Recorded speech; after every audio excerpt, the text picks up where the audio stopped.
In the El Chapo trial, jurors were shown the now infamous video of El Chapo shortly after he escaped prison a second time. Actor Sean Penn and Kate Del Castillo set the interview up, hoping to make a biopic on the drug lord.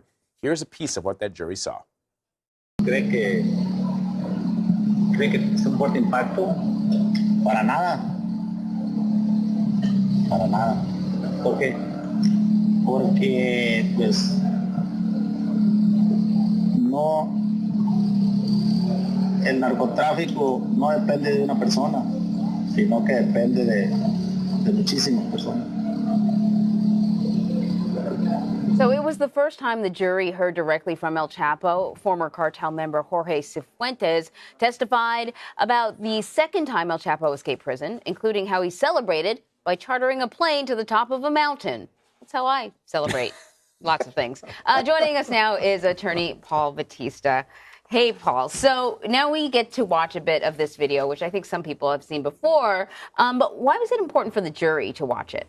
Well, I don't think it was important for the jury to watch it at all, because El Chapo made absolutely no concessions to either of the actors, Sean Penn or his assistant. That's what it sounded like there. Well, I mean, it sounded like he was saying, yeah, drug dealing, a lot of people have to be involved in it, and not I'm, in charge. But maybe he says, I speak from experience. Well, there are 10,000 people playing baseball in high school. All of them think the major leagues is the best possible thing. There was really nothing in there that the prosecution can hang its hat on.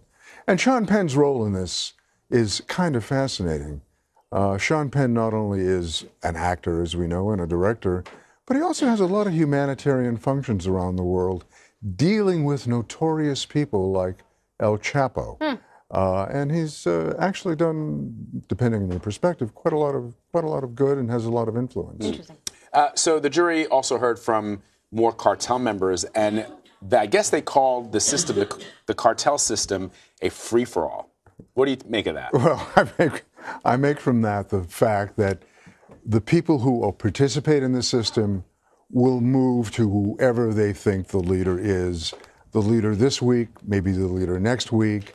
They'll shift allegiances. They'll try to form the closer allegiances. And within weeks or months, those tend to break up, and they move to another farm system until they're either arrested, or they're killed, or they find another place to go, or they flee. We had that from a lawyer yesterday who went from being a legal aid society lawyer in Mexico to working for 3 cartel leaders, and then disappeared until he shows up at trial. Whoa. And I wouldn't want to take out an insurance policy on his life. Really?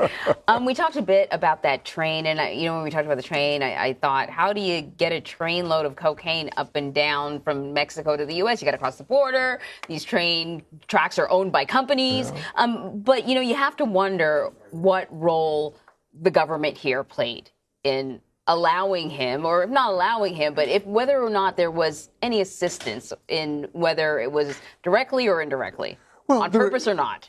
Emery, there are 2 ways to look at that. Yeah. It's the government trying to entrap, which is not necessarily wrong. Or, if you're cynical, it's the government going along with something they know to be improper and just making sure that those tracks are greased with whatever they need to be greased with. And, the ultimate grease is cash. So we don't know, but you're absolutely right. Trains just don't flow freely. 3,000 miles from the Mexican border to Newark, and someone's got to be looking the other way. Somebody has to be. Yeah. Right. Paul, thank you so much. Thank you so much. Good to see you always.